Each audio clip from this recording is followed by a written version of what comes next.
Essa é a segunda palestra deste tema. Embora nós coloquemos cada palestra como autocontida, né, de forma que quem acesse possa entender todo o seu conteúdo à medida que nós desenvolvemos o mesmo, nós vamos dar prosseguimento. Então, a programação do ano do Projeto Vida geralmente desenvolve em partes uma temática. E a nossa temática desse ano é o desenvolvimento ético-moral e as suas implicações e as suas relações com a nossa evolução espiritual.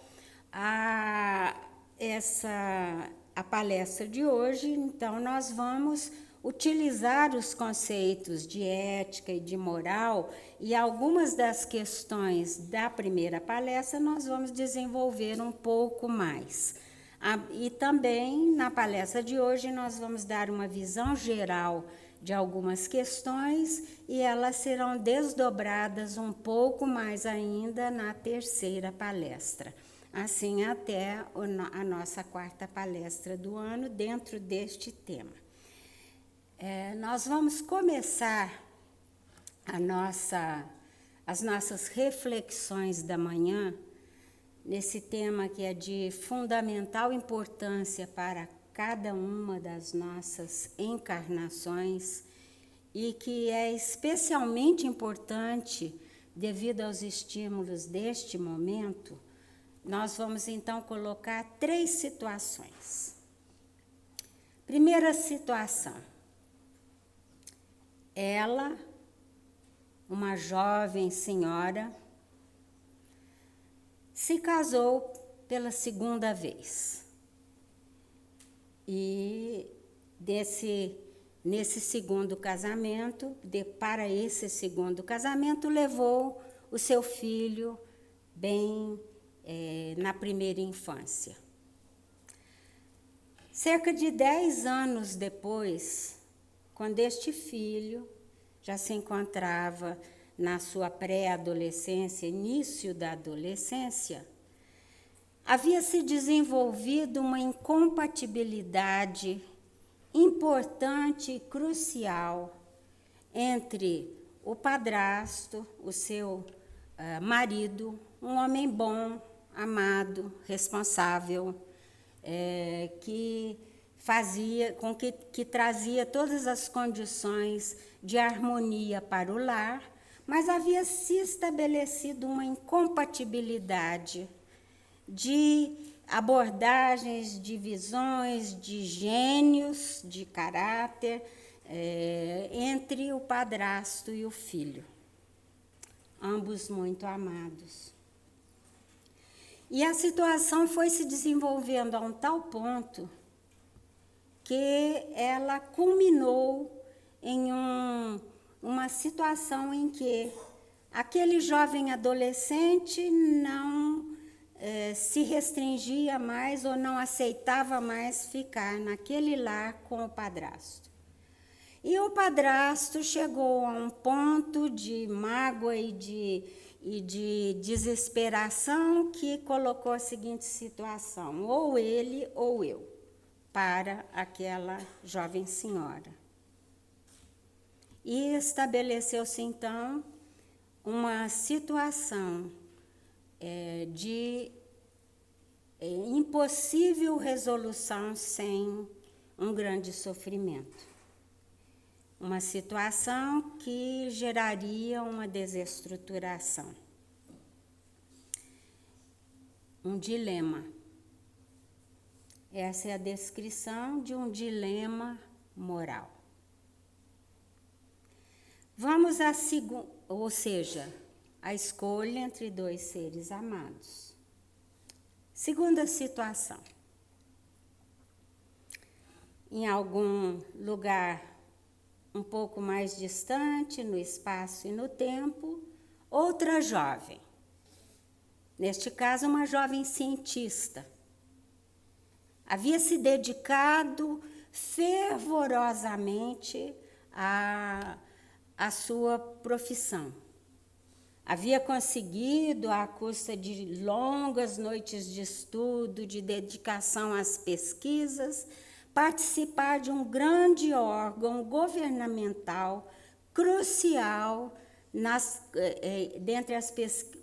no oferecimento de condições às pesquisas mundiais dentro dos Estados Unidos.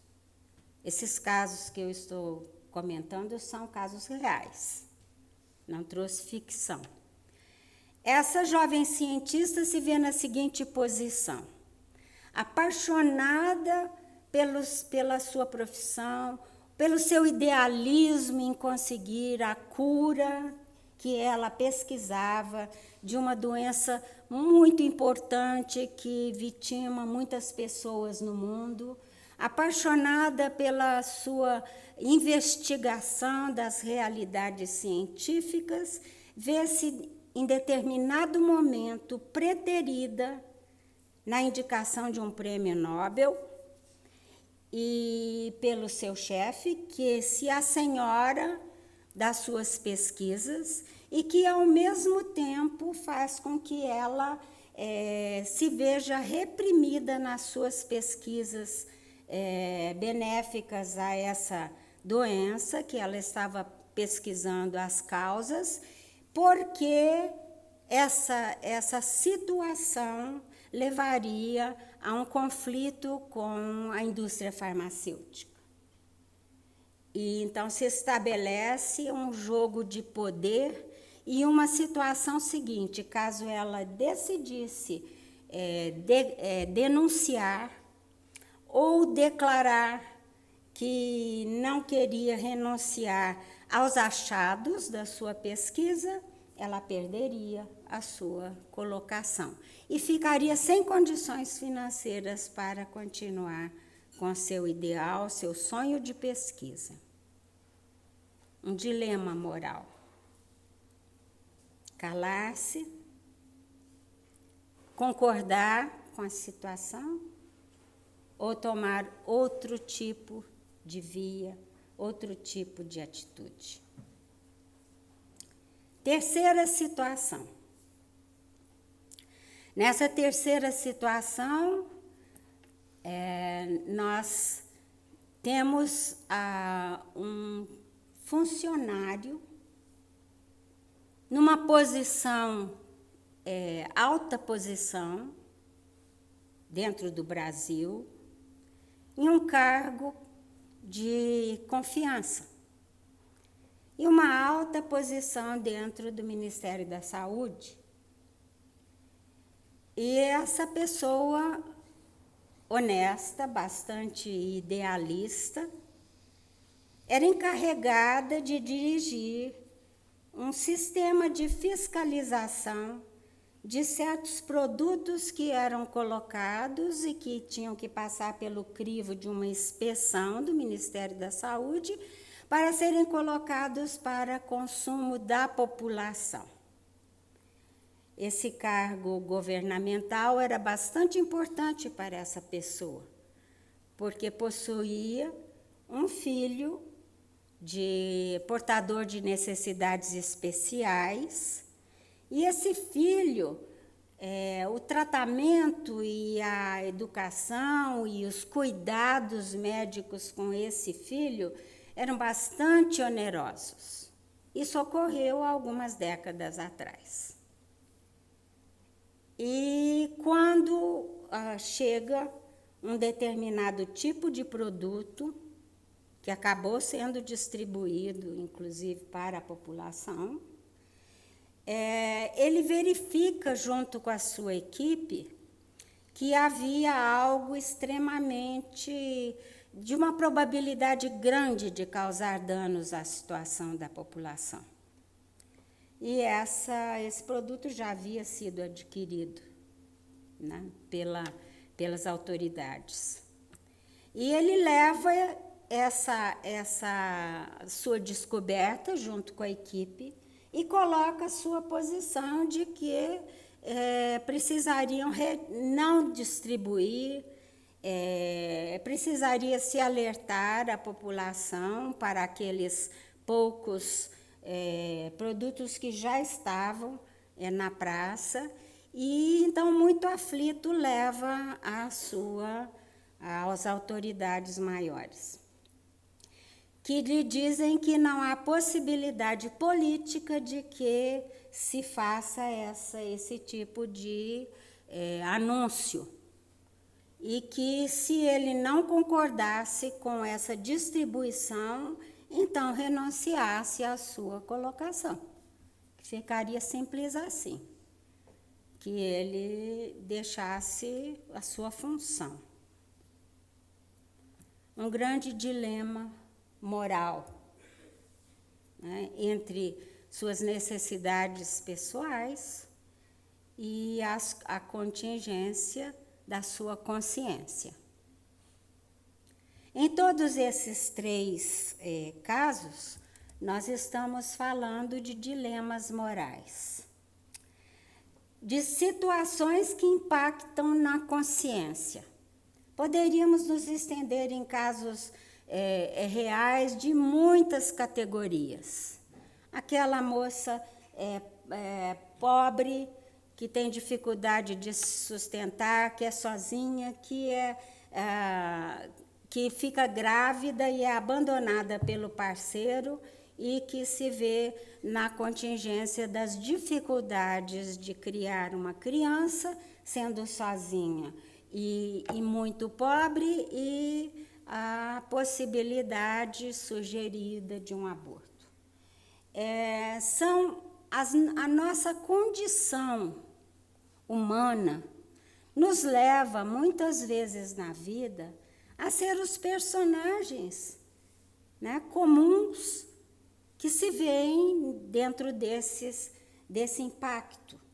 Aqui na nossa casa, no atendimento fraterno, diariamente chegam pessoas com esses tipos de dilema, com situações. E o que é um dilema moral? Que a gente achou essa figura significativa, porque realmente, nesses momentos, a mente, né, coloca muitas interrogações que machucam o coração também, e que precisam do uso da consciência de cada um para a decisão.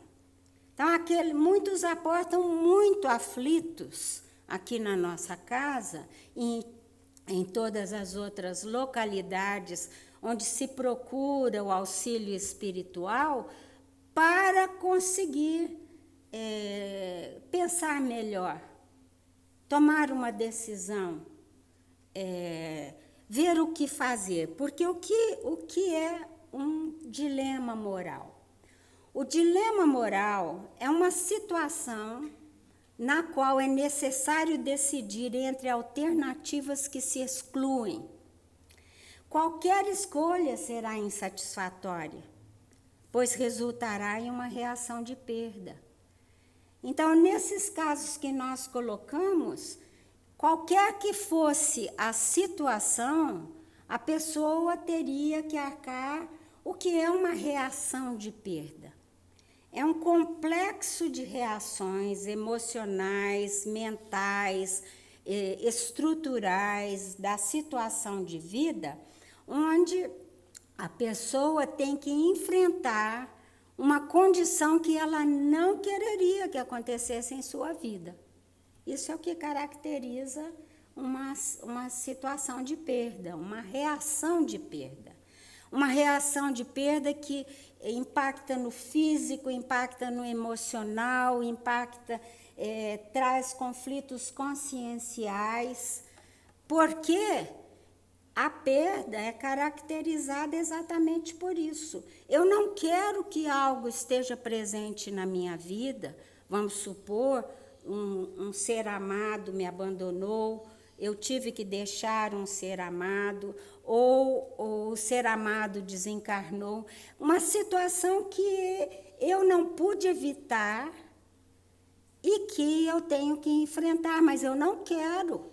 Eu não quero que isso esteja acontecendo em minha vida. O dilema moral traz essa situação. Eu tenho que fazer uma decisão e trabalhar e enfrentar aquele lado da questão, que é a outra parte, e que me traz uma reação de perda. E o vice-versa, da mesma forma. Ou seja, qualquer coisa que eu decida, eu vou ter que trabalhar a minha reação de perda. Então, esses dilemas morais, né, eu vou colocar os exemplos que eu trouxe e vou pontuar rapidamente. Nós vamos depois expandir um pouco mais essas questões sobre dilemas, mas vou pontuar o que essas pessoas, nesses casos reais, decidiram. Então, entre os dois seres amados incompatíveis, foi a decisão daquela jovem foi acompanhar e ficar com o filho. Por ser uma pessoa ainda imatura, em formação, essa foi a decisão consciencial. Precisava de um acompanhamento porque não tinha um pai presente, não poderia, ela era a pessoa que poderia levá-lo a se tornar um homem de bem. Então, a perda foi, realmente houve o abandono por parte do adulto, né, que se achou justificado em não conviver com esse conflito familiar.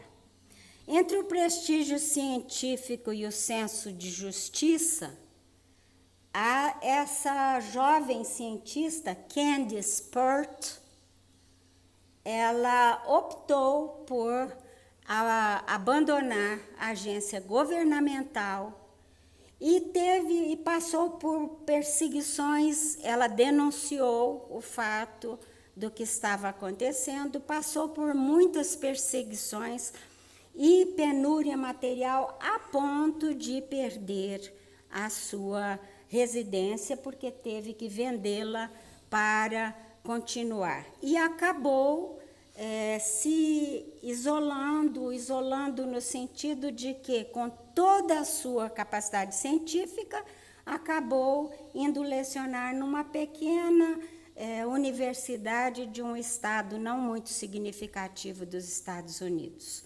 Como história real, ela está descrita num livro que não sei se está traduzido para o português, chama Molecules of Emotion, que é moléculas da emoção. E Candice Pert continuou com seu idealismo e com seu trabalho após a decisão deste dilema, e tem contribuído grandemente e acabou, inclusive, se tornando muito popular no mundo inteiro quando surgiram aqueles filmes sobre as leis da atração, sobre novas dimensões. Filmes populares documentários populares do qual ela participou dentro de uma área de estudos espirituais, e continuou os seus estudos a respeito de questões relativas à AIDS e ao câncer. Entre o emprego bem remunerado e a saúde pública, a opção são décadas passadas, dessa pessoa que eu conheci pessoalmente, meu amigo, ele optou por denunciar. Houve um escândalo abafado na época, há cerca de uns 30 anos, e ele realmente perdeu a sua colocação, passou por grandes dificuldades financeiras, mas conseguiu. Ele possuía algumas convicções espirituais e conseguiu, então, levar avante a educação e o cuidado com seu filho, que hoje é um jovem dos seus 40 anos. Essas foram as soluções encontradas nesses 3 casos. Nesse sentido, as soluções encontradas, nós vamos ver, devido ao nível de julgamento moral, de raciocínio moral, de elementos utilizados na capacidade decisória, não retiraram o sofrimento e a situação de ter que enfrentar as perdas das suas decisões. Mas trouxeram, hoje em dia, a gente pode dizer que trouxeram a paz de espírito, trouxeram um atendimento ao nível consciencial. E o nível consciencial, nas decisões dos dilemas, quanto mais alto, ética e moralmente, maior paz conduz a pessoa a maior paz na resolução dos seus dilemas existenciais, auxiliando, inclusive, a trabalhar a perda decorrente dessas situações de conflito. No entanto, aqueles que se encontram em uma expansão de consciência mais reduzida, geralmente as soluções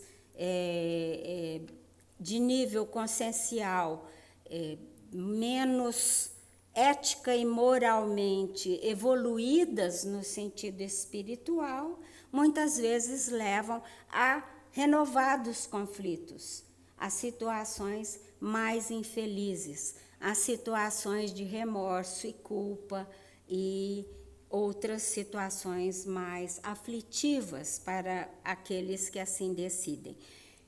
Então, vamos olhar essa questão do desenvolvimento.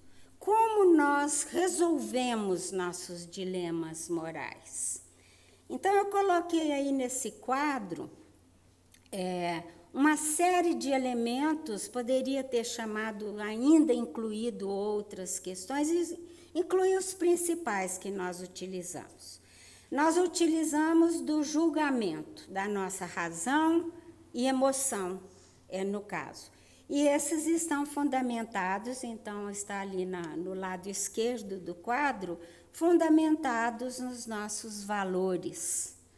Né? Os valores são aqueles complexos psicológicos internos que nós decidimos através de raciocínio, de julgamento e de tudo mais, e escolhemos preferencialmente. São aquilo, como o próprio nome diz, aquilo a que a gente dá valor.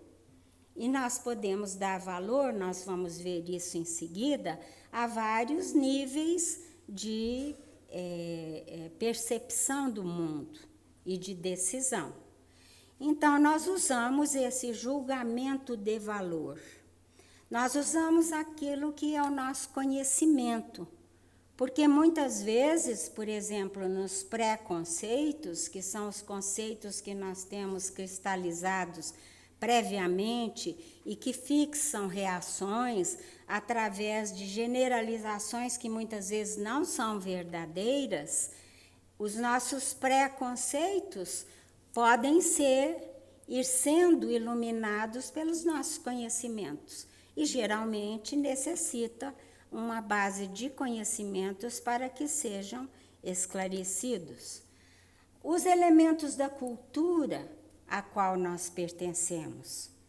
Aquelas culturas, como a gente colocava na palestra anterior, aquela cultura que é imatura e que fomenta a competitividade, aquela cultura que fomenta uma atitude adversária, que nós vimos que na natureza é sinal de imaturidade biológico-evolutiva, né, pela cientista que nós usamos na nossa palestra anterior, essa cultura, por exemplo, em que nos leva ao individualismo, nos leva a uma posição adversária do eu contra eles, que não favorece a harmonia da cooperação, que dá predominância de valor àquela situação da autoridade, do poder, não importa o que esteja fazendo. Culturas que consideram a autoridade ou aquele indivíduo que possui um poder, seja financeiro, seja científico, seja religioso, possui o poder de ditar as normas para nós.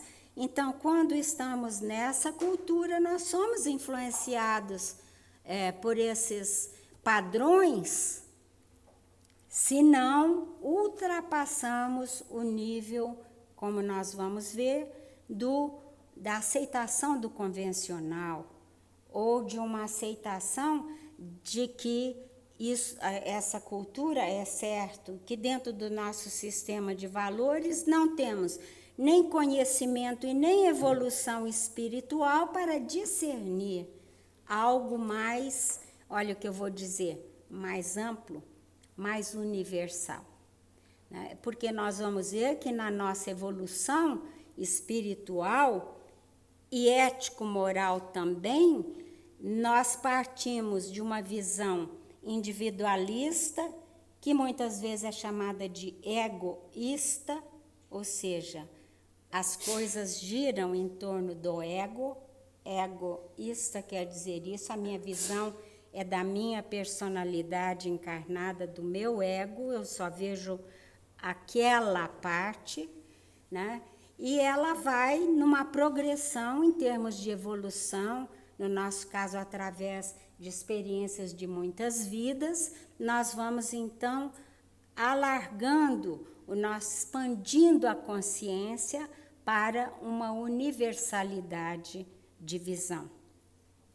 Então, essa evolução espiritual, o ponto em que nós conseguimos perceber dos valores ético-morais do mundo, né, influencia também na resolução dos dilemas morais. Porque a evolução espiritual se baseia naqueles princípios éticos que incorporamos à nossa consciência. Lembrando que ética, os princípios éticos, são aquelas regras valoradas que nos informam sobre o certo e o errado, o direito e aquilo que não é de direito, que trata das questões de justiça, das questões de como nós concebemos as relações justas e injustas entre os seres humanos e os seres de toda a natureza e do cosmos. Quanto mais nós elevamos a nossa consciência, mais essa ética se torna universalista. E nós colocamos na nossa primeira palestra as éticas universalistas já examinadas no nosso mundo, aqui no nosso planeta, né? Com a Declaração Universal dos Direitos do Ser Humano, com o trabalho de várias constituições, o preâmbulo da Constituição Americana, que é belíssimo em termos de evolução espiritual e universalidade, diferentemente da história de algumas caminhadas no sentido das leis e do comportamento moral, que podem ficar muito aquém, né? Não contemplar aquele valor ético. Então, a nossa Constituição também, a Constituição Cidadã de 1988, é extremamente bela na sua abertura da universalidade. Enquanto na evolução do comportamento moral e do julgamento moral, que muitas vezes está por trás das nossas leis, nós temos um nível muito aquém, muito abaixo daquele. Então, esses três componentes que eu coloquei, a moral, a ética e o caráter, né? Caráter como tudo aquilo que nós incorporamos dessas outras partes, né? E que nós manifestamos no mundo, esses três componentes, então, fazem partes, são componentes da nossa evolução espiritual. Como, então, sugerindo, para terminar a análise desse composto aí para a resolução de dilemas morais, nós, então, a partir disso tudo, conhecimentos, culturas, valores, a razão, a emoção, a nossa evolução espiritual, nós raciocinamos e chegamos a julgamentos internos que nos levam a poder decidir entre essas duas situações que eu dizia que são incompatíveis dentro de um sistema moral, de um dilema moral, melhor dizendo, né?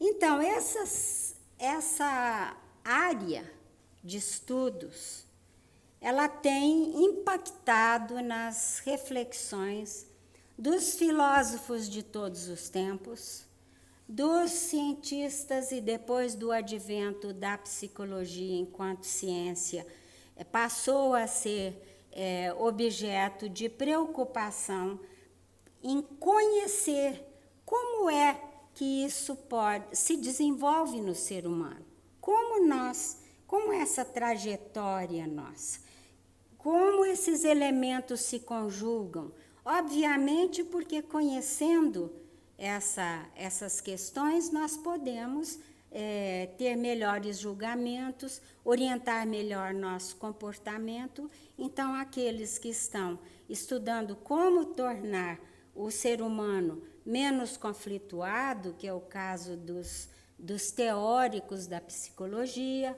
aqueles filósofos que se preocupam com as questões fundamentais do ser humano, as religiões, todos esses campos de indagação, então, entraram sempre se preocuparam em estudar. Nós vamos pegar um deles, um gigante da psicologia e também da filosofia, mas da psicologia, que é Jean William Fritz Piaget.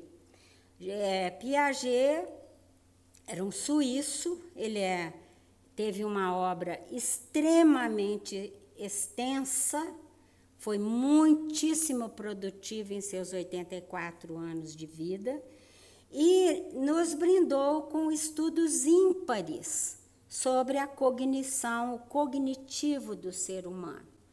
E ele é chamado, com justiça, o maior epistemólogo. E a epistemologia é o estudo científico da gênese das coisas, de como as coisas nascem e se desenvolvem naturalmente. Então, ele observou os seres humanos, ele se dedicou à pesquisa, observando os seres humanos desde o seu nascimento. E ele realizou estudos durante toda a sua vida sobre como os seres humanos, independentemente de cultura, de nação, onde está, como que eles se desenvolvem cognitivamente, o seu pensamento, como o pensamento se desenvolve. Como é que o ser humano cria conceitos desde criança, e naquela fase em que ainda não tem nem a capacidade de raciocínio amplo, como é que absorve a conceituação a criança de 2 anos, desde o seu berço, como é que isso desenvolve? E ele produziu dezenas de livros. Eu não sei o número exato, mas talvez mais de uma centena de livros de pesquisas científicas. E uma área que ele se dedicou foi a área de como nós, seres humanos, nos desenvolvemos desde o nascimento nos nossos aspectos do julgamento moral. Como é que nós fazemos isso? E ele usou crianças para fazer isso. Desde os seus próprios filhos, que ele observava numa pesquisa qualitativa minuciosamente, até a pesquisa com crianças pequenas. Ele usou muito um recurso que era observar como é que crianças se comportavam com respeito às regras do jogo de bolinha de gude. Bom, bolinha de gude hoje os meninos não jogam mais, eu acho que só, né, talvez no interior. Mas são aquelas bolinhas de vidro, né, que as crianças jogavam. E décadas atrás era um jogo muito popular na Suíça, onde ele começou seus estudos. E ele, então, através de observação de como as crianças se relacionavam em relação às regras, porque nós vamos ver que a ética e a moral, a ética, ela sugere regras de comportamento e a moral é onde elas se transformam em julgamentos morais e em ação.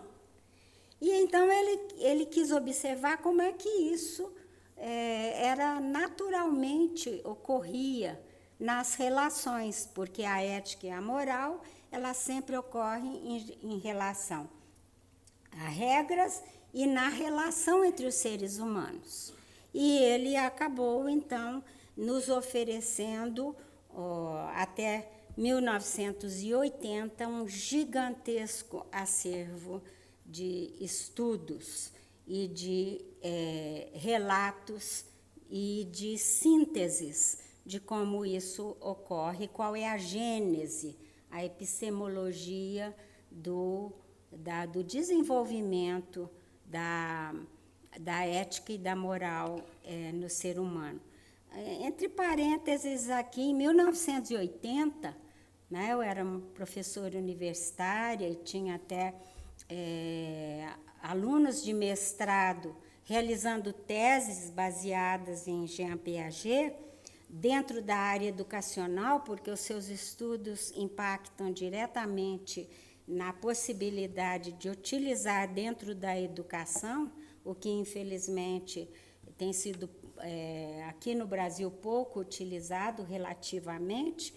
Em 1980 eu estava no Rio de Janeiro, me parece que, se não me engano, 16 de setembro, no dia em que ele faleceu. Nós estávamos num congresso piagetiano, conversando sobre exatamente esse tópico que nós estamos tratando hoje e vendo a apresentação de estudos realizados aqui no Brasil a respeito dessa parte da ética e da moral.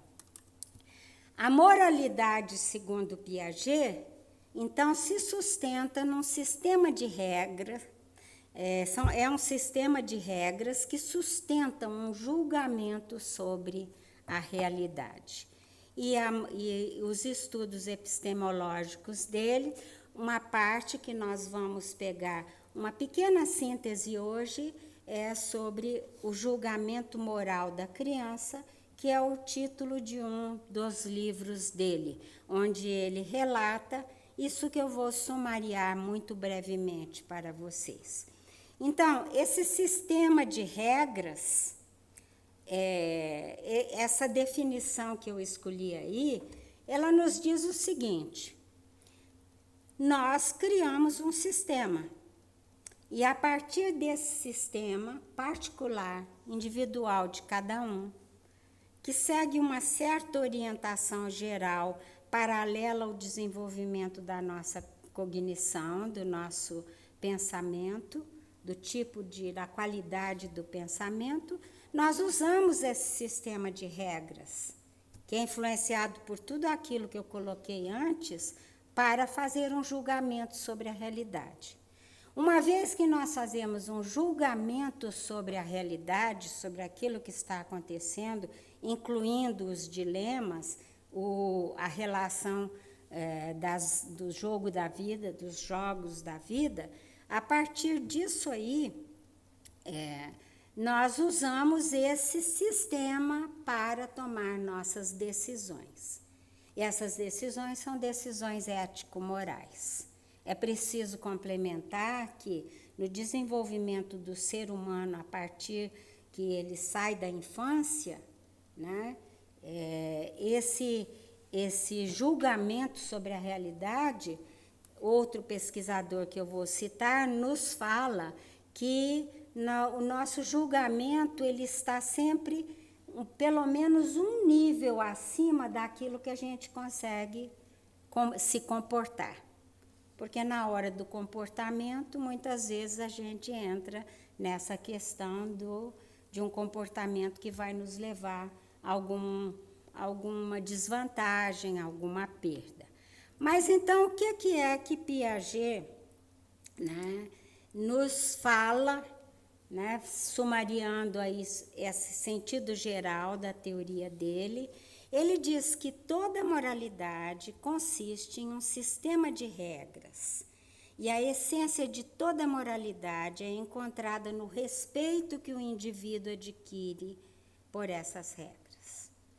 Então, isso é para nos lembrar de novo, né, o que eu venho falando hoje, que depende do valor consciencial que eu dou. Isso quer dizer que quando da minha cultura eu assimilo um sistema de regras, esse sistema de regras é aquilo que eu raciocino quando eu vou decidir sobre os meus dilemas, né? Então, a gênese do senso moral que Piaget nos colocou. Piaget começa estudando crianças de 0 ano, né? A partir do nascimento até... E ele descobriu que até 4, 5 anos, ele denominou o senso moral da criança como anomia. Nomia quer dizer regras. Anomia a criança não segue regras. Então, quando ela está jogando, ela joga sozinha, individualista. Ela não tem uma noção, uma criança de 2 anos, a gente põe as crianças no parquinho brincando, cada um vai brincar com o seu. Elas estão lado a lado, mas não estão nem brincando juntas. Ela não tem uma noção de como é que ela segue um jogo e vai jogar aquilo seguindo regras, seguindo uma ética de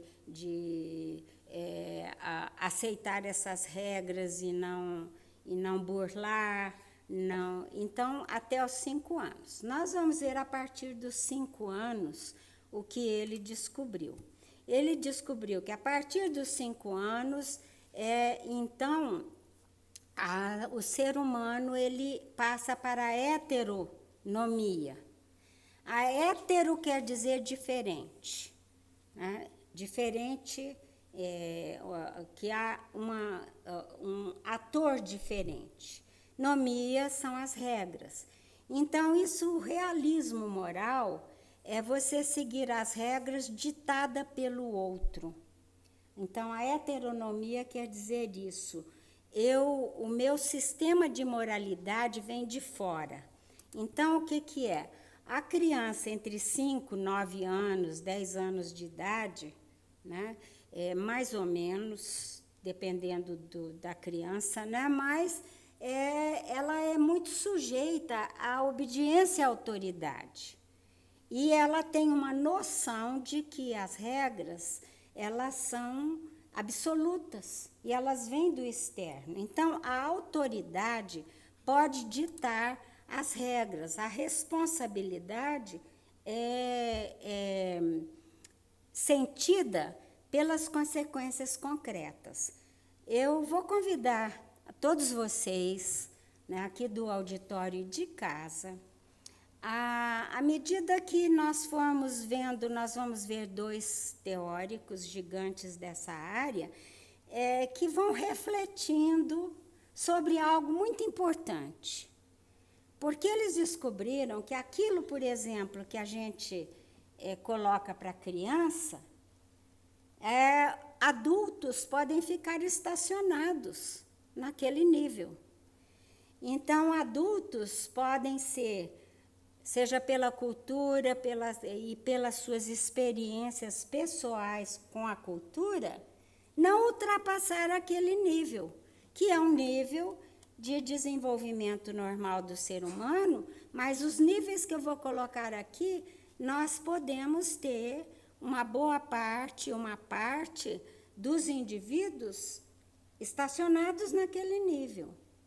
E sabendo o seguinte, os níveis, eles não retrogradam.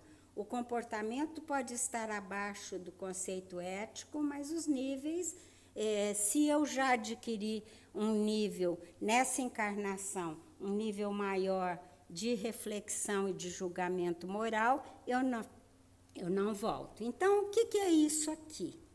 A criança, ela acha que as regras, né, de um modo geral, a criança pequena acha que aquele que tem o poder, a autoridade, ela dita a regra e ela segue a regra.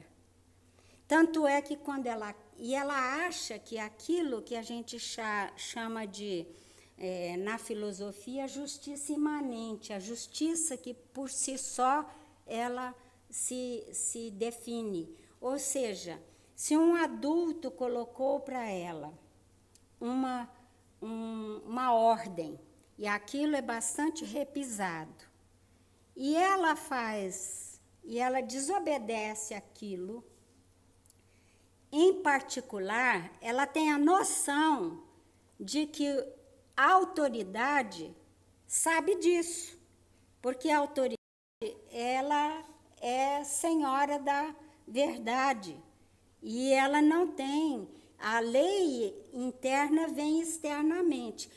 Quem já, né, aqui, muitos já, quase todos, se não todos, já criaram filhos ou observaram crianças, mas criando filhos, a gente sabe que a criança de 3, 4, 5 anos, ou nossos netos, né, mas a criança, nosso filho, muitas vezes a gente tem algumas regras em casa, né? E a criança, então, faz lá algo escondido, né? Então, mães têm essa capacidade, elas chegam e a criança de 3, 4 anos está ali, assim, aí ela já diz, o que você fez de errado? Né? O que foi? Fala logo. Porque a criança, ela se denuncia, a criança pequena, que ela tem essa noção de que a autoridade falou, então não pode ser questionado. Vamos pensar em adultos que pensam isso a respeito de Deus, né? E que nós ouvimos muito, às vezes, na nossa educação, que Deus está vendo tudo, né? É aquela autoridade de fora que é onisciente, onipotente, a autoridade máxima, ela vê tudo que eu faço de errado. Então, a pessoa fica, né, é um nível em que ainda não foi para o nível que nós vamos ver consciencial mais elevado. Ela acha que, na minha infância era muito assim, me diziam assim, né? Não pode fazer nada errado que Deus está vendo tudo. Então, aquele olho de Deus constantemente, né, colocado, era uma coisa terrível, né, para a criança que aceitou isso aí. Eu me lembro dessas questões, né, da minha infância, de dizendo, ó, Deus está vendo, né? Então, esse tipo de obediência cega à autoridade. A autoridade que pode ser religiosa, que tem poder sobre a pessoa, que pode ser científica, né, que não deixa questionar também, que é um mito, né, sobre a relatividade do conhecimento científico, e pode ser uma questão de um poder político também, né, em que a pessoa acha que aquilo que a autoridade disse, a autoridade falou, é a expressão da verdade. A responsabilidade objetiva é assim, a criança dessa idade, ela julga o resultado das ações pelo resultado objetivo, aquilo concreto que aconteceu. Então, uma das historinhas muito utilizada, e eu estou falando de pesquisas mundiais com crianças, né? Não é só de um local. Então, colocado uma historinha assim. O Joãozinho foi chamado pela mamãe para ir jantar. E quando ele entrava na sala de jantar, por trás da porta, encostado numa mesinha, tinha xícaras de louça. Joãozinho chega, abre a porta estabanadamente, derruba e quebra 15 xícaras que estavam ali naquela mesinha sem querer, mas quebra. E o Pedrinho, a mãe dele disse o seguinte: olha, eu vou colocar esse pote de bolachas em cima desse armário, porque você não pode comer bolacha antes de jantar. Aí o Pedrinho, mamãe saiu, ele vê as tentadoras bolachas, pega uma cadeira, sobe na cadeira, e em frente ao pote de bolachas tinha uma xícara. E ao tirar o pote de bolachas, ele quebra essa xícara. Então é perguntado para a criança: quem está mais errado? Quem foi o menino que cometeu um erro, que está mais errado aí? O julgamento, né, dela sobre as ações de um e de outro. Nessa idade, ele vai dizer que quem quebrou, o Joãozinho que quebrou 15 xícaras, foi muita xícara quebrada. Então, ele está mais errado que o Pedrinho. Então, vejam que o julgamento moral aí não leva em conta uma coisa importantíssima que a gente desenvolve com o tempo, que é o julgamento das intenções. E a gente vê, às vezes, pessoas adultas argumentando, né? Esse fulano, ele roubou, mas roubou pouco.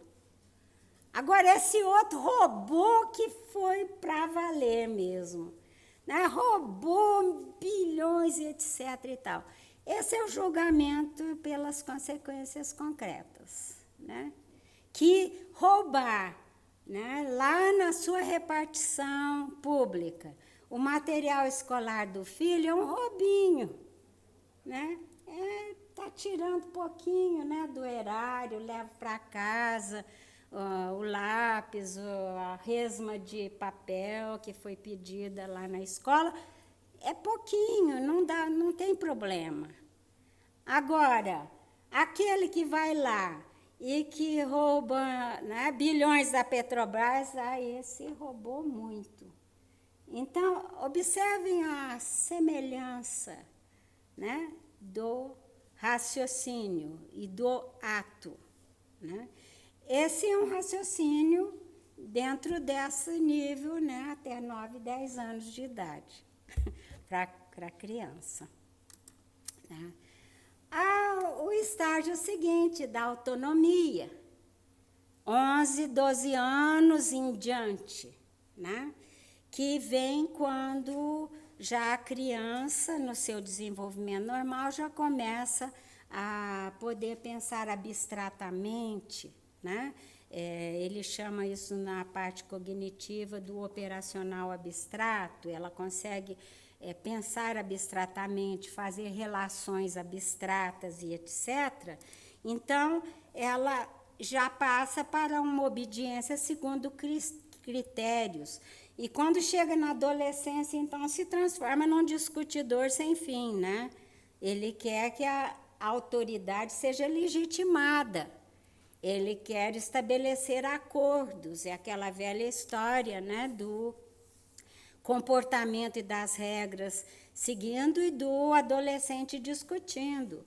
E discutindo, mas na casa do fulano é assim, por que não pode ser eu também? E porque você não pode, aquela coisa muito desagradável para o pai, quando o adolescente aponta, mas você fala para eu não fazer, mas você faz. Né? Você não quer que eu minta, mas você diz assim, quando, né, o fulano te telefona, você não quer falar com ele, diz que eu não estou. Né? Então, o adolescente começa a observar as questões por trás do comportamento dos adultos, porque a autoridade tem que ser aquela que é legitimada pelo raciocínio do adolescente, principalmente aqueles adolescentes criados com todos os recursos da nossa época e que conseguem raciocinar.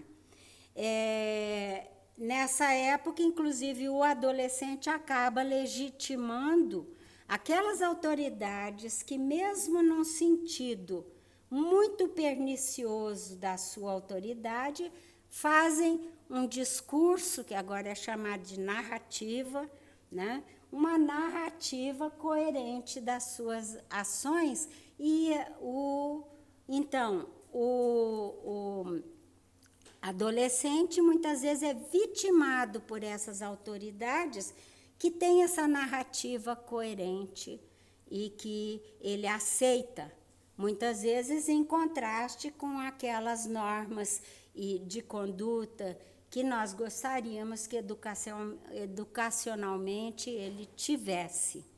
Então, essas narrativas que são apelativas, muitas vezes, para determinados tipos de raciocínios de legitimação, levam muitas vezes a adolescência a se unir a certas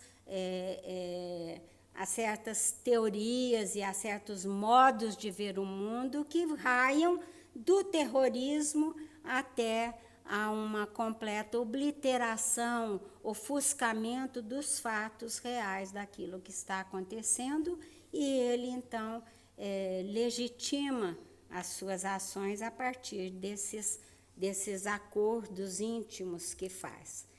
A responsabilidade passa a ser tratada como subjetiva, então há já uma consciência das intenções subjacentes aos atos e há um julgamento de mérito. Eu vou já anunciar que no nosso prosseguimento nós vamos explicar, reflexionar, refletir conjuntamente sobre como que nós podemos, inclusive, educar e desenvolver o raciocínio moral, porque as regras, à medida que o ser humano ultrapassa a heteronomia ou a regra aceita de fora, e entra na autonomia, muitas vezes, e essa autonomia, ela vem junto com o pensamento abstrato, como eu dizia, e as nossas crianças estão sendo expostas a muitos recursos, as crianças, de um modo geral, dessa era tecnológica, muitos recursos que levam a essa capacidade de abstração, de ouvir sobre teorias e pontos diversos, e nós podemos, e vamos ver isso, dentro das nossas casas e dentro da orientação do Espiritismo, ajudar nesse desenvolvimento para que se evite que o nível de moralidade fique naquela sujeição à autoridade, que muitas vezes é uma autoridade, é uma adesão perniciosa para a evolução espiritual dos nossos jovens, né? Então, chega-se à autonomia. Nós vamos ver uma teoria que foi pouco explorada por circunstâncias aqui no Brasil e que nos dá uma riqueza para nós podermos, inclusive, nos desenvolvermos e desenvolver os nossos jovens, as crianças, sobre nossa responsabilidade. Foi Lawrence Kohlberg, um americano professor universitário, foi professor da Universidade de Chicago e de Harvard, né? Ele nasceu em 1927 e morreu ainda relativamente jovem, em 87, aos 60 anos. Ele, na época que a pesquisa dele estava no auge, no mundo todo, não estava muito focalizada aqui no Brasil, né? Eu me encontrava, inclusive, nos Estados Unidos nessa época, conheci o Lawrence, né, como uma pessoa extraordinária mesmo, e a pesquisa que ele realizou e que eu trago para a gente compartilhar, as pesquisas foram realizadas transculturalmente, no mundo inteiro, independentemente de cultura, ela foi validada, né? E ela continua, existem os seguidores que estão aprofundando suas pesquisas, mas ela é extremamente importante, essa pesquisa, essa área, para as nossas preocupações dentro do Espiritismo, né? Hoje nós vamos ver de uma maneira bem geral. Na nossa próxima palestra, nós vamos pegar estágio por estágio, são 6 estágios, nós vamos pegar estágio por estágio e vamos nos aprofundar na medida do possível em 2 horas, mas vamos trazer muitas exemplificações. Hoje nós vamos ver de um modo geral, porque o nosso objetivo é esse de ir abrindo, né, à medida que nós avançamos na temática do ano. Então, é uma teoria universalista, quer dizer, do mundo inteiro. Ele estudou critérios do juízo moral e descobriu que nós temos, todos nós passamos, não podemos não atingir os 6 níveis, mas passamos ele descobriu 6 níveis de maturidade do comportamento, do julgamento ético-moral e a correspondência no seu comportamento, né? Ele fez isso observando que o processo interativo dos seres humanos considerados pode ser gerador de desenvolvimento do julgamento moral. Ou seja, nós nos desenvolvemos e evoluímos através das nossas relações, com todo aquele quadro que eu coloquei, com todas aquelas questões que eu coloquei anteriormente hoje. Então, o Lawrence Kohlberg descobriu o seguinte, que o desenvolvimento moral do ser humano passa por 3 blocos de visão de mundo e de julgamento. Ele chamou o primeiro bloco de pré-convencional, porque ele tomou como base as convenções, aquilo que os seres humanos das diversas nações e dos diversos grupos sociais tomaram como regras básicas do viver, que é a questão ética, né? Que valores foram tomadas e então ele chamou de pré-convencional os níveis 1 e 2 da sua escala. E esse pré-convencional é um nível em que os seres humanos são individualistas, né? Eles têm essa visão, aquilo que a gente falava também da imaturidade biológica evolucionária, que é a do individualismo, né? Ele estudou o nível convencional, é aquele estabelecido pelas convenções dos grupos sociais, é o nível 3 e 4, em que a pessoa passa de uma visão individualista para uma visão mais voltada ao grupo social. E observem a progressão aí, aquilo que a gente falava do individual para o universal. Essa visão individualista é uma visão própria da criança pequena. Inclusive, ela individualiza aquela autoridade, como nós vimos, ela individualiza, ela acha que ela não considera intenções e acordos do grupo social. Então, essa é a visão. Uma teoria está completamente fundamentada e baseada também na outra. Então, o adolescente ele passa a se relacionar mais e tira seu julgamento ético-moral nessa expansão. É por isso que o adolescente dá tanta importância ao grupo social, às questões do grupo social. E hoje em dia nós temos, né, Facebook, grupos sociais, toda essa coisa que lidam bastante com essas questões éticas do grupo social. E tem um terceiro grupo, que são os níveis 5 e 6, que é o pós-convencional, onde há uma expansão da consciência para a aceitação dos princípios éticos universais, os princípios maiores.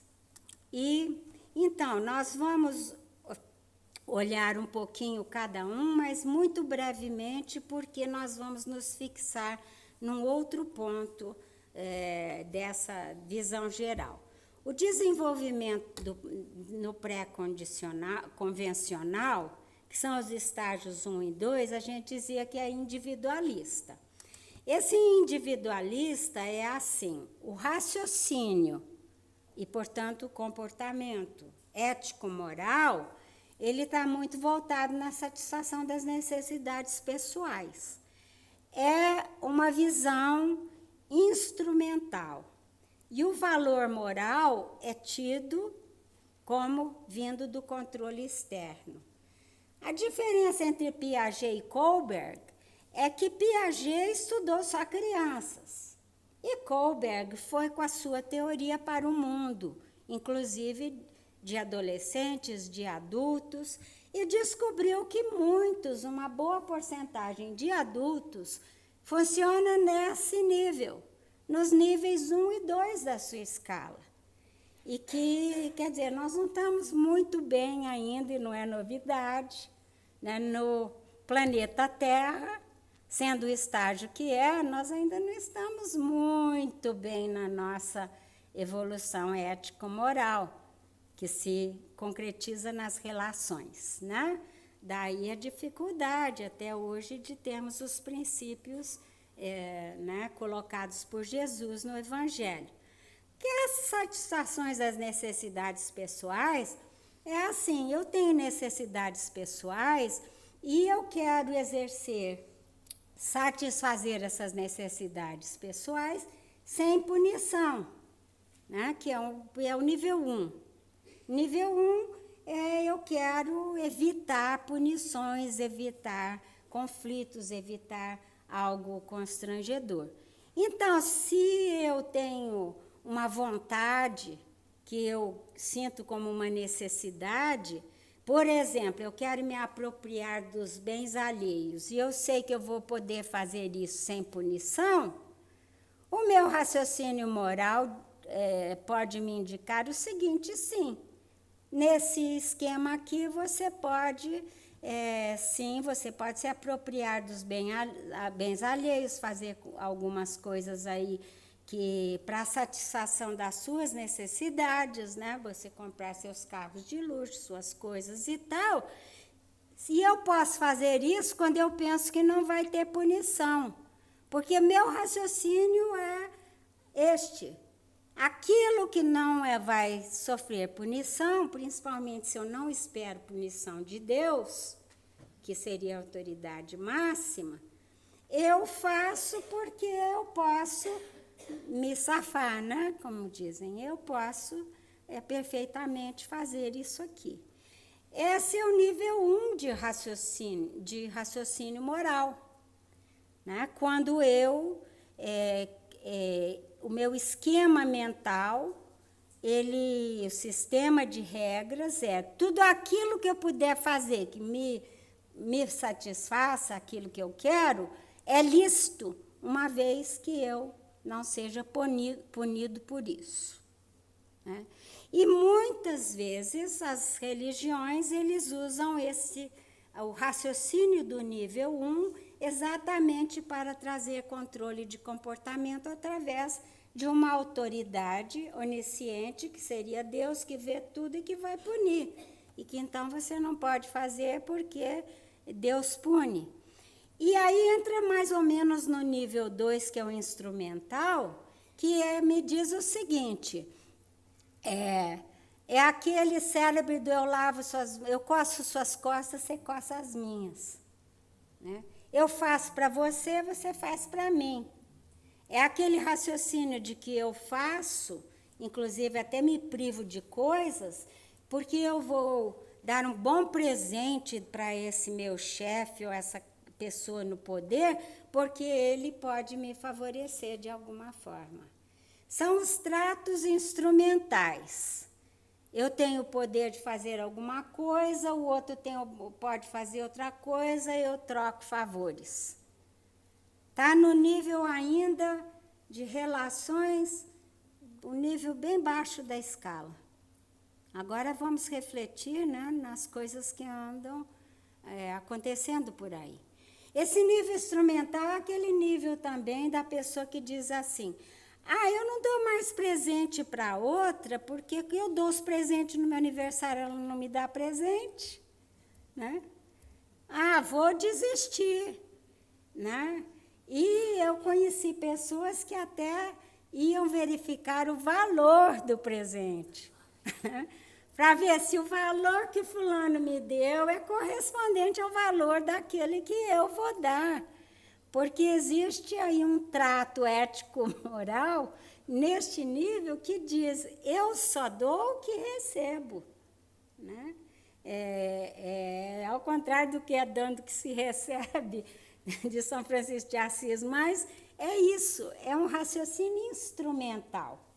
E as minhas ações são para que o outro faça alguma coisa. Né? E não são ações conscienciais, porque eu faço, porque isso é de valor ser feito.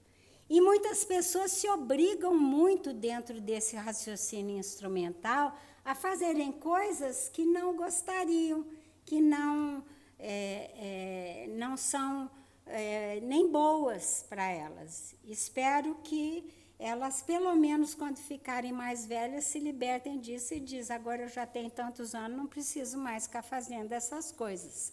Mas é um comportamento baseado num raciocínio ético-moral de relações que não são são relações no nível, aquilo que a gente dizia, concreto, de concretude. Né? Tantas xícaras por tanta xícara. Não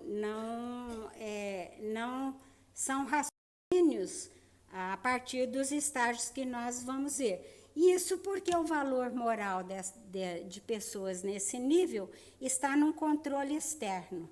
Se o controle externo pode me punir, ou me gratificar, ou trocar comigo vantagens.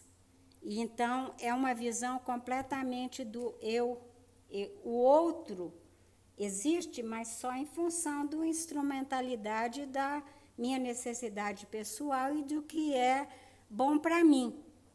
Né?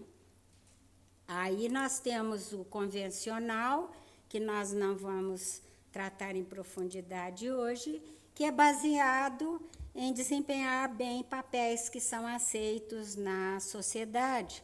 Pessoas que muitas vezes raciocinam, eu tenho que fazer tal coisa, porque senão o que vão dizer de mim?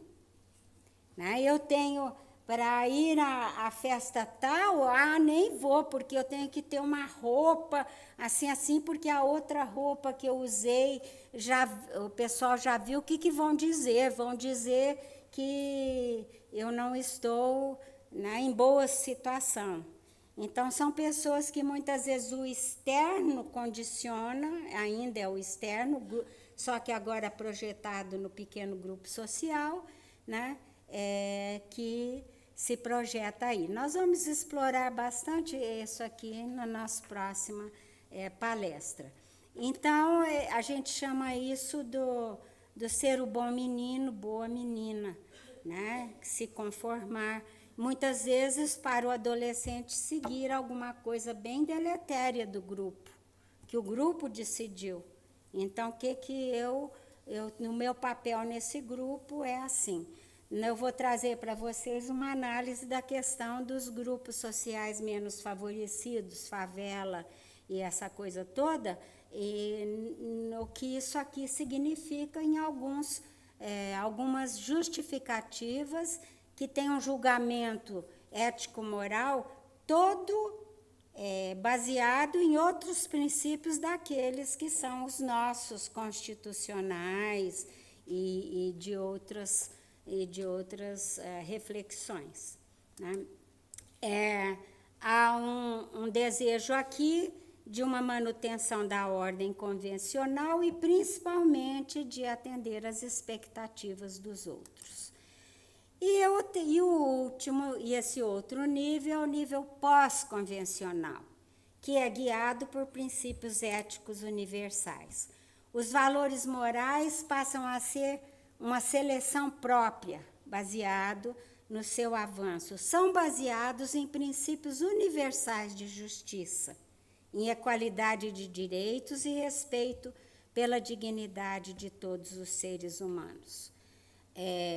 No nível maior, que é o nível 6, Kohlberg descobriu que a população mundial que consegue chegar a esse nível é mínima, em porcentagem muito baixa. Mas há a possibilidade de você chegar, de um modo geral, esse nível pós-convencional não é comum nas sociedades deste planeta até o momento. No entanto, agora nós vamos ver isso numa perspectiva mais ampla dentro da nossa cultura. A nossa cultura geral, que dá base aos nossos raciocínios e esse desenvolvimento todo, o que nós temos disponível para nos ajudar, ela é uma cultura judaica cristã. Judaica porque nós temos os nossos princípios morais e éticos muito baseados na história do povo hebreu, né? Cristã porque nós temos assimilados a história do que se transformou a doutrina do Cristo. E olha o que eu estou dizendo. Uma coisa é a doutrina do Cristo. Outra coisa foi o cristianismo. Por isso, muitas vezes, há uma recusa da cultura judaico-cristã e uma aceitação da doutrina do Cristo. A doutrina do Cristo é aquilo que nós recebemos originalmente, vamos ver pelo Evangelho. A cultura judaico-cristã foi como foram transformadas as revelações e as questões sociais que se seguiram após Moisés, né, que é a influência maior no Ocidente e que até hoje ainda causa toda uma série de conflitos. Então, nós tivemos, Emmanuel nos diz bem, por uma determinação divina, nós tivemos para o nosso planeta uma região populacional escolhida, um grupo escolhido para elevar os princípios éticos morais daquela época, que foi a época de Moisés. Segundo os Exilados de Capela, que é uma obra que nos fala daqueles grupos que vieram para o planeta Terra para fomentar o desenvolvimento ético-moral, o grupo dos hebreus, que naquela época de Moisés estavam escravizados no Egito, este grupo era um grupo de exilados do sistema de Capela, que tinha vindo espíritos que tinham vindo para a Terra e que eram altamente inteligentes, altamente com um nível cognitivo muito alto e que eram espíritos também que tinham uma predisposição belicosa, de segregação entre si, mas que entre o grupo eles tinham a probabilidade, por causa do seu orgulho grupal, de desenvolver novos princípios. Então foi quando, né, veio esse missionário que foi Moisés, que é até hoje respeitado, inclusive pelo islamismo, por várias doutrinas orientais. E veio esse missionário, encarnou-se no Egito e, na sua vida adulta, consegue retirar o povo hebreu da escravidão e o conduz pelo deserto para aquilo que lhe foi revelado. Era um grande médium, né, o que chamava de um grande profeta, né, era um grande médium, e ele foi então orientado que conduzisse esse povo através do deserto para uma localidade onde haveria uma felicidade que eles não estavam possuindo. Então eles diziam onde correria leite e mel, que seriam o que adoçaria as suas vidas. E Moisés então retira esse povo hebreu das mãos, até quase que miraculosamente, no sentido de extraordinariamente, porque conseguiu retirar o povo todo da escravidão. E vai para atravessar o deserto na direção do que hoje é Palestina e Israel e aquela região, né? Ele passou, nessa orientação que ele recebeu, de trazer um novo código moral para esse povo, que era um povo que tinha aqueles princípios do vale tudo, de várias concepções adquiridas no Egito, dentro do seu processo de escravidão, que ele foi orientado a transformar, né? Então, ele passa 40 anos no deserto com esse povo. 40 anos por quê? Seja qual for a medida da contagem de tempo na época. 40 anos por quê? Um longo tempo. Para que uma geração substituísse a outra. Olha a sabedoria. Porque para legislar e trazer novo código ético-moral para esse povo, ele precisava de tempo. Então, esse grupo, né, que depois se transformou em 12 tribos e tudo mais que a Bíblia conta a história, uma vez que o Velho Testamento é a história do povo hebreu, né, ele, então, nesse local, isolados, ele começa a trazer um novo código, um novo sistema de regras.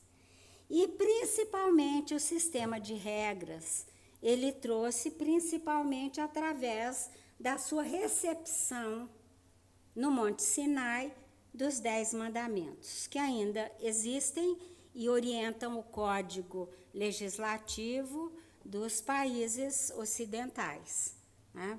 Então, honrarás o Senhor teu Deus, etc. Não matarás, não roubarás, não cobiçarás as coisas do próximo, todas as coisas que lhe pertencem. E é um código, o decálogo, né, que está no Antigo Testamento, que é o testemunho, né, os livros todos que compõem essa história dentro da Bíblia, né? E ali, então, ele coloca aquilo que depois foi chamado pelos judeus de a lei do tempo de Jesus. É onde, no Evangelho de Jesus, fala a lei. Então, tinha os doutores da lei. Os doutores da lei eram aqueles que fizeram as leis subsequentes interpretando esse código que tinha autoridade divina, porque teria sido colocado para Moisés diretamente pela autoridade máxima, que era Deus, que no caso Deus. E essa autoridade divina traduzia para o povo: não isso, não aquilo, não aquilo outro. Tem exceção, que honrarás teu pai e tua mãe, né? Mas a maior parte das grandes questões de relacionamento, ético-morais, vieram com um forte não. E esse forte não era para disciplinar aquele povo que temia punições. Por quê? Não realizar aquilo que a lei mandava podia levar a sanções gravíssimas, porque essa lei ela era imutável, não questionável, e levava a grandes sanções. Então, era preciso para frear o povo, e levava a sanções que eram sanções divinas, que depois, interpretada pelos legisladores, dizia que a sanção iria atingir não só aquela pessoa que errou, mas toda seus descendentes, até às vezes a 7ª geração ainda iria estar sofrendo, porque Deus iria castigar. E Deus, então, nos comportamentos inadequados, por exemplo, de Sodoma e Gomorra, ele enviava grandes tragédias, grandes cataclismas, que era uma interpretação desse povo antigo muito semelhante àquela interpretação das tribos que honravam os totens e que pensavam que uma grande tempestade era a vingança dos deuses. Era uma interpretação semelhante. A interpretação semelhante se dava ainda no sentido de que esse Deus não permitia, era um Deus que provocava ele possuía um espírito vingador, um espírito de que se você errou, eu te puno. E era necessário para frear esse povo. Foi nesse contexto de um povo que se dobrou muito e seguia as leis, que eram muitas vezes, elas não eram questionadas, mas elas eram contraditórias. Porque se Deus havia dito não matarás, como que a mulher adúltera e não o homem adúltero, só a mulher adúltera morria a pedradas? Como é que uma mulher que cometesse adultério era permitido aos seus julgadores matá-la a pedradas?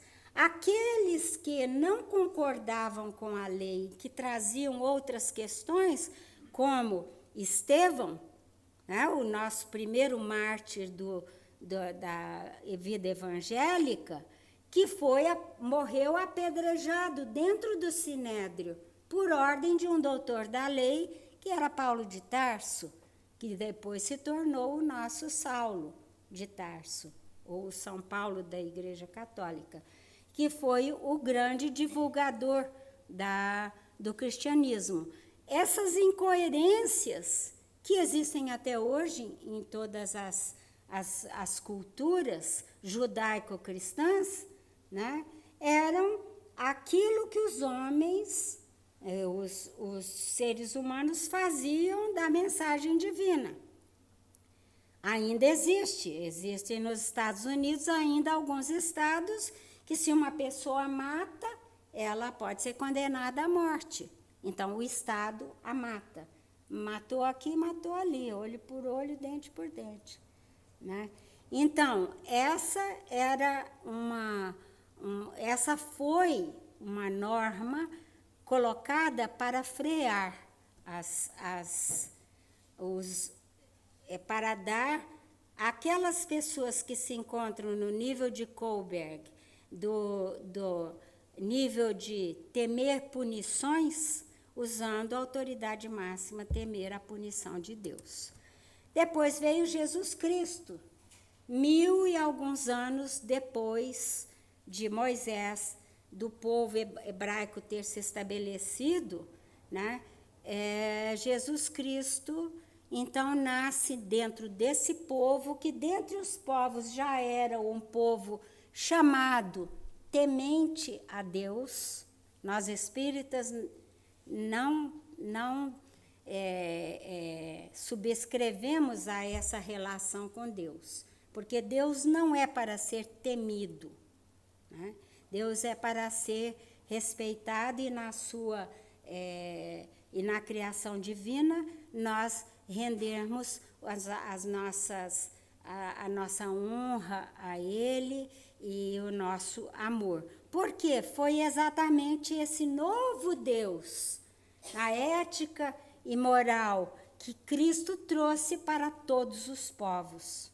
Aí ele já, a universalidade acontecendo. Jesus disse que o que ele vinha fazer era para todos os povos do planeta.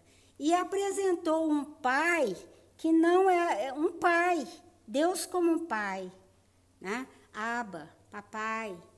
Ele contou histórias para mostrar a diferença entre o julgamento de uma coisa na superficialidade, no concreto e na aparência, e a essência das coisas.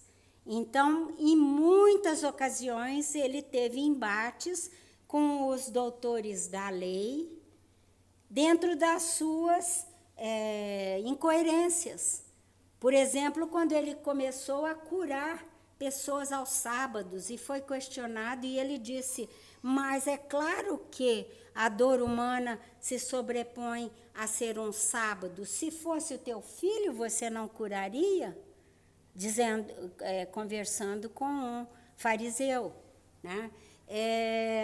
Ele questionou e abalou todas as bases da ética e da moral, e trouxe uma moral universalista do nível 6 acima para esse planeta.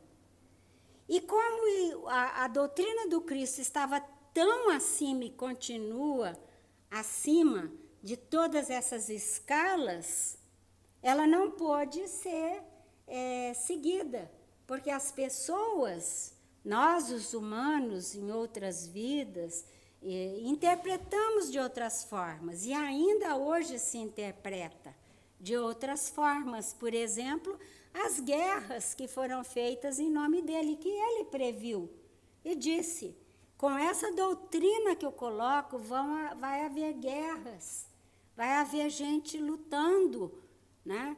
E então, em nome de tornar as pessoas cristãs, os reis da Europa fizeram cruzadas, que eram guerras sanguinárias para ir matar, ou você se torna cristão ou você morre, né? À época da Inquisição, né?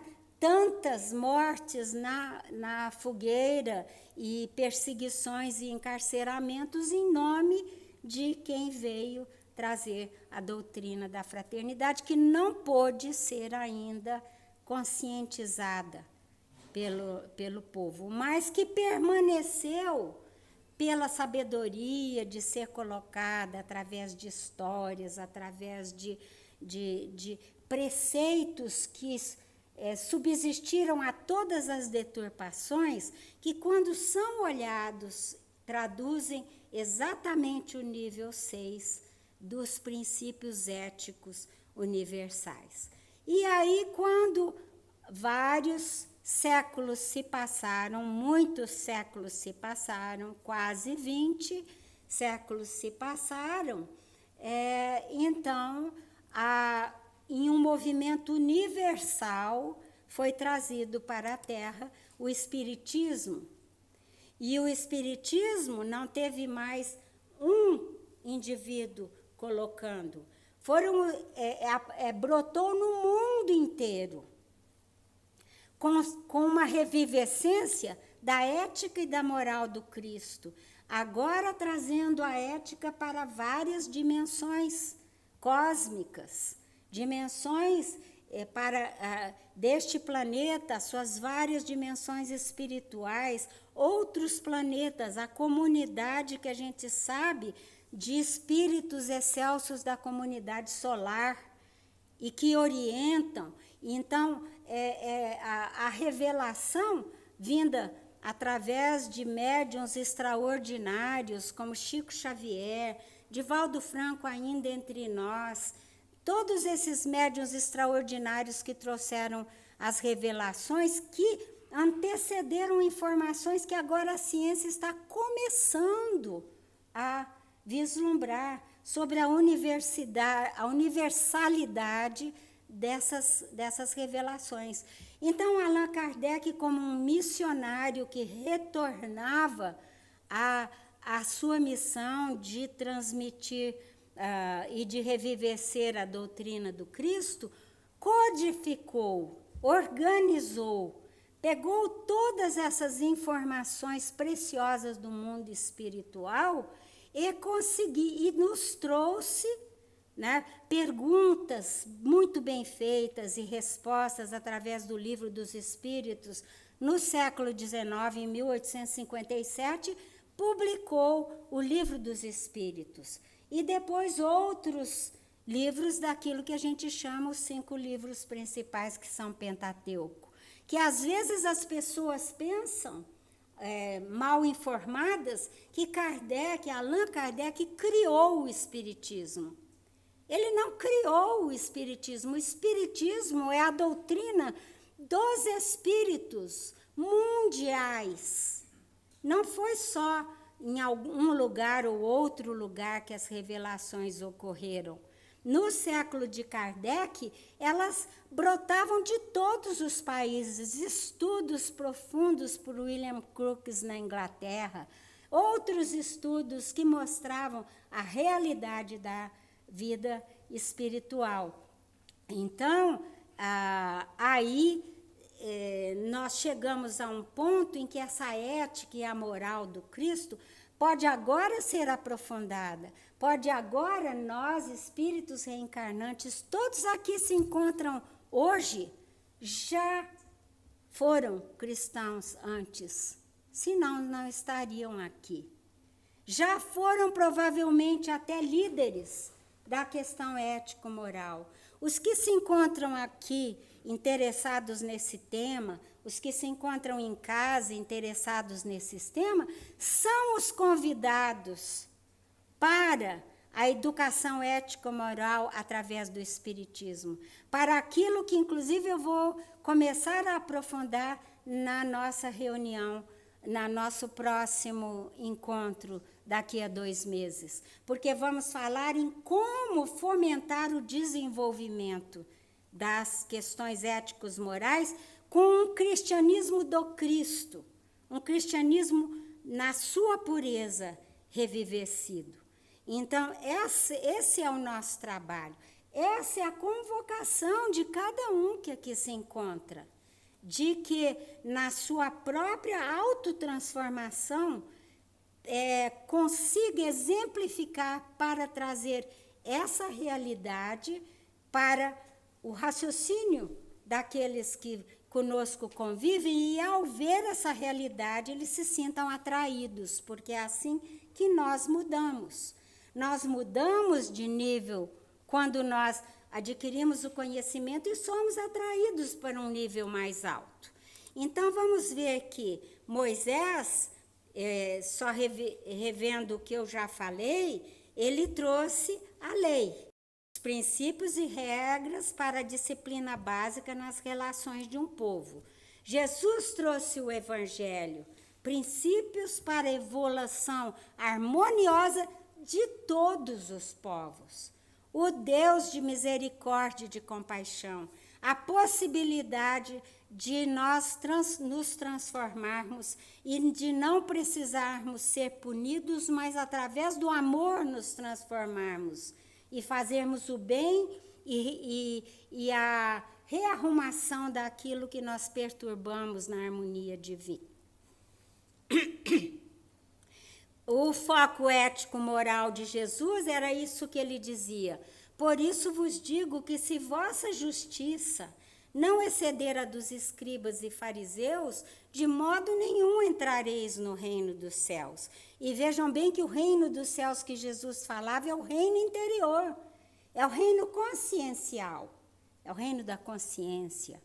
Então ele falava isso aos doutores da lei e àqueles que o seguiam nas bem-aventuranças, né, quando ele as colocou como lições imperecíveis. Então, ele dizia isso, a vossa justiça precisa evoluir e ser maior do que a dos escribas e fariseus e das suas interpretações, para que se construa o reino consciencial dentro do coração. E o foco ético-moral do Espiritismo, então, é o Evangelho redivivo. São os princípios para a harmonia de todos os povos e de todas as dimensões da vida cósmica. E a moral dos espíritos, então, complementando, eu trouxe um trecho da Gênese, onde Kardec coleta todo o conhecimento da época e avança sobre a Gênese, aquilo que a gente falava, a Gênese da moral, o desenvolvimento em todos os aspectos, nesse extraordinário livro que é a Gênese, né, que está na sua edição histórica pela FEB atualmente, é com essa capa.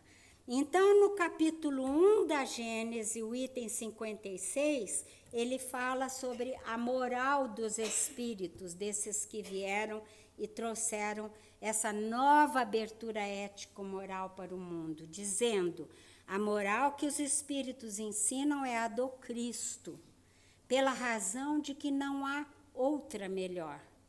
Não existe outros princípios ético-morais na verdadeira doutrina do Cristo. O que o ensino dos espíritos acrescenta à moral do Cristo é o conhecimento dos princípios que regem as relações entre os mortos e os vivos, princípios que completam as noções vagas que se tinham da alma, do seu passado, do seu futuro, dando por sanção à doutrina as próprias leis da natureza. Então, o Espiritismo nos traz o conhecimento de que esses ensinamentos, eles são leis naturais da vida. A reencarnação é uma lei biológica natural para todos os seres. E a moral do Cristo são aqueles princípios máximos para gerar a harmonia entre todos, para gerar, portanto, a felicidade, né? Então, o Evangelho é a ética universal, o Evangelho do Cristo, não aquelas interpretações subsidiárias. E nós tivemos os espíritos, não só da codificação, através do Evangelho segundo o Espiritismo, das publicações de Kardec, mas através das revelações, através dos nossos médiuns, toda a série de livros de Emmanuel, pegando um por um dos tópicos dos evangelhos e nos explicando de novo qual é o verdadeiro senso moral que está ali e que muitas vezes estão mal interpretados. Então, o evangelho, a ética universal, é o evangelho da justiça, da fraternidade, da igualdade de direitos e deveres, daquilo que nós podemos considerar dentre as nossas diferenças. Então, está iluminando, e há livros informativos que iluminam todas as áreas das discriminações, as áreas das diferenças, os pontos chaves das questões atuais, né? Da questão daquilo que leva as pessoas a desistirem da vida e se suicidarem, daqueles que perdem o significado da vida e entram em processos depressivos, aquelas questões das angústias, dos conflitos sexuais, incluindo a homoafetividade, as psicologias sexuais invertidas, tudo isso contém sólida orientação dentro da doutrina espírita. É uma abertura extraordinária para a nossa felicidade. É uma dádiva para nosso século, para a nossa vida atual, capaz de realmente pacificar os nossos corações, que foi a recomendação principal de Jesus a Pedro. Pedro, tu me amas? Amo, mestre. Apacenta minhas ovelhas. Foi o mandato que ele deu por 3 vezes. Por 3 vezes ele pergunta a Pedro, já nas suas despedidas: Pedro, tu me amas? Amo, mestre. Já não disse que sim? Então, apacenta as minhas ovelhas. Então, a doutrina espírita é capaz não de sanar todas as perdas e sofrimentos que nós temos que ultrapassar na nossa jornada, porque acontecem nas questões da vida, mas nos ajudar a fazê-lo construindo dentro de nós, nos ajudar a passar por esses dilemas como os que eu coloquei, de uma maneira menos sofrida, sim, e de pacificar o nosso coração, de trazer uma jornada que faça com que nós possamos usufruir ao máximo das nossas potencialidades que todos trouxemos, cumprir a nossa programação de vida com dignidade, com princípios ético-morais que nos trarão maior felicidade e que nos farão muito felizes quando tivermos a dádiva da longevidade, apesar de todas as provas, de todos os desafios que tivemos que passar na vida. Todos aqueles desafios e dilemas que tivemos que enfrentar. Então, nos dá a possibilidade também de que orientemos a nossa juventude e que tragamos através de um estudo que é um estudo feito através de resolução de dilemas dentro dessas teorias que são extremamente chamativos para os jovens e que a gente pretende elucidar aqui e depois oferecer como um trabalho dentro das casas espíritas, para que a nossa juventude, pelo menos aqueles que estão prontos e que conseguimos atrair para o nosso redil amoroso dentro da casa espírita, possam conseguir uma maior harmonia, felicidade e paz na sua jornada evolutiva. E então, por isso, a ética universal do Cristo fala: a cada um segundo suas obras. Ultrapassou aquela questão de que foi a autoridade que disse para eu fazer, a responsabilidade é do outro, isso não me diz respeito. Ultrapassou aquela questão de eu vou fazer porque senão eu posso ser punido, ou porque o outro me interessa com as suas... Ultrapassou isso para dizer, na humildade da choupana mais simples, na Serra da Mantiqueira, que ontem eu fiquei encantada em ver um programa de televisão sobre a Serra da Mantiqueira e a felicidade das pessoas que lá se encontram dentro da natureza belíssima e produzindo, fazendo, né, a sua produção em contato com a natureza e declarando: eu sou muito feliz. Aqui eu tenho serenidade, tenho paz. E não tinha a riqueza, os conflitos e a luta que nós muitas vezes temos dentro da abundância da riqueza e da tecnologia, porque a cada um segundo suas obras. Aquele que busca a paz, aquele que cria a paz no seu ambiente, usufrui, é o primeiro a usufruir. Aquele que é fraterno é o primeiro a receber de volta e entrar nesse campo da fraternidade, que é tão nutritivo para nós.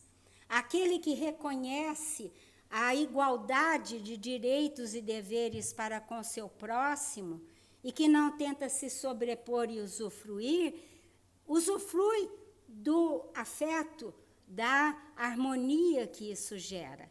Então, a cada um segundo suas obras, uma das máximas maiores do Evangelho. E a herança do Evangelho que tornou positivo todos os nãos da regra de ouro, que antigamente dizia assim: não farás ao outro aquilo que você não quer que te faça.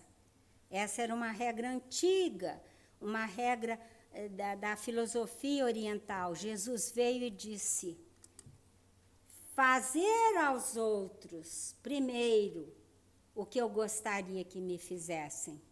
Olha a mudança de consciência e de direcionamento. Eu faço aos outros aquilo que eu gostaria que me fizessem. Então, essa é a abordagem da ética universal do Cristo. E eu vou sugerir, então, um exemplo de como a ética e a moral se desenvolve, para finalizarmos. Existe um filme belo sobre o Holocausto, belo e triste. É um livro histórico, é um filme histórico sobre essa figura que é Oskar Schindler, que existiu realmente, e a internet nos traz amplas informações sobre ele, e desse outro judeu, né, o Isaac Stern, que nesse filme eles são os dois protagonistas, e a lista de Schindler fala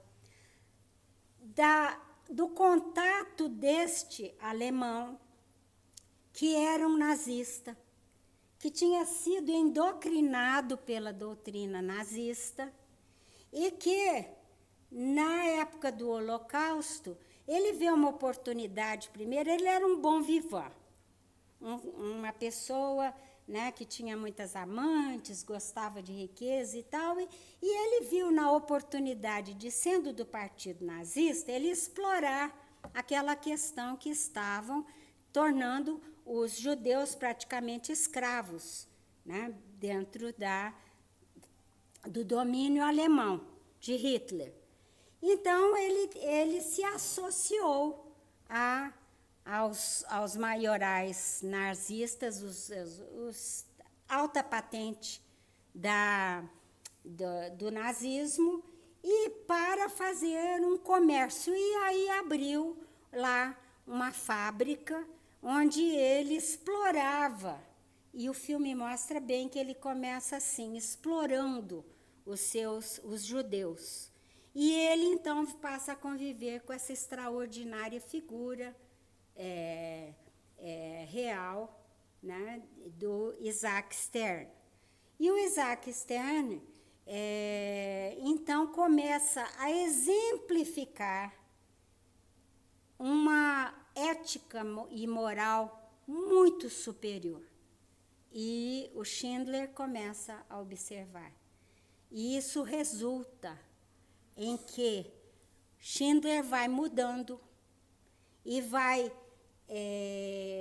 sentindo uma ética e uma moral universalista, de fraternidade, de compaixão e de misericórdia para com a situação daqueles que eram considerados menos que animais, que eram os judeus, e ele começa a mudar o seu comportamento, até um ponto que, durante os anos da guerra, ele gasta toda a sua fortuna para salvar vidas. E salva, eu não me lembro o número exato, mas mais de 1000 judeus que ficaram sob sua proteção.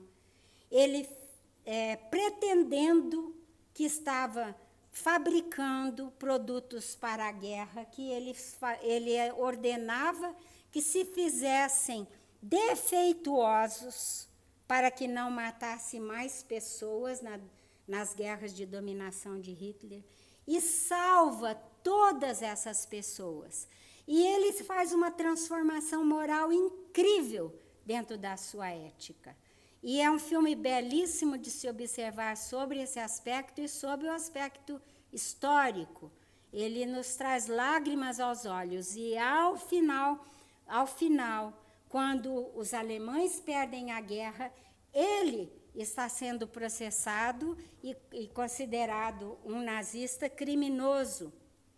Então, há um ato final, que eu não vou contar para deixar que vocês assistam, onde os judeus salvos, o momento em que eles perdem a guerra e ele liberta os judeus, há certas passagens que são de uma moral e de uma ética extraordinária. Convido a todos a olhar, está disponível até no YouTube, né, hoje em dia.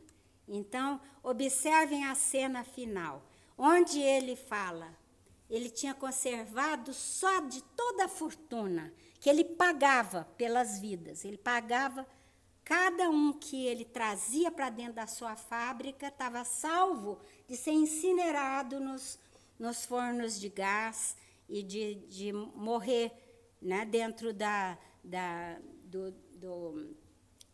do processo nazista.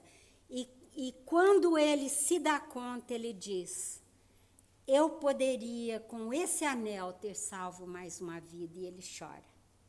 Eu poderia com esse carro ter salvo mais algumas vidas, porque ele só conservou um carro que ele tinha, que é o que ele usou para fugir. E ele poderia ter salvo uma vida. Então, eu convido a que vejam o filme e que vejam sob a perspectiva de que o desenvolvimento moral ocorre na presença de exemplos significantes. Então, ele sempre ouvia do Isaac, o Senhor é um homem bom, Deus o abençoe. E ele pensava, meu Deus, eu estou aqui fazendo a exploração. Então, essa ética da bênção de Isaac, que fala várias vezes durante o filme, o Senhor é um homem bom, Deus o abençoe. Ele vai mudando a sua perspectiva. E então, eu concluo o nosso encontro de hoje com um dizer extremamente ético do Talmud, que é da doutrina judaica. Aquele que salva uma vida, salva o mundo inteiro. E podemos estender essa fala do Talmud, esse preceito do Talmud, para dizer que a vida não é só a vida humana. Aquele que salva uma vida em qualquer dos níveis da natureza, salva o mundo inteiro. Muito obrigada, queridos. Até o próximo.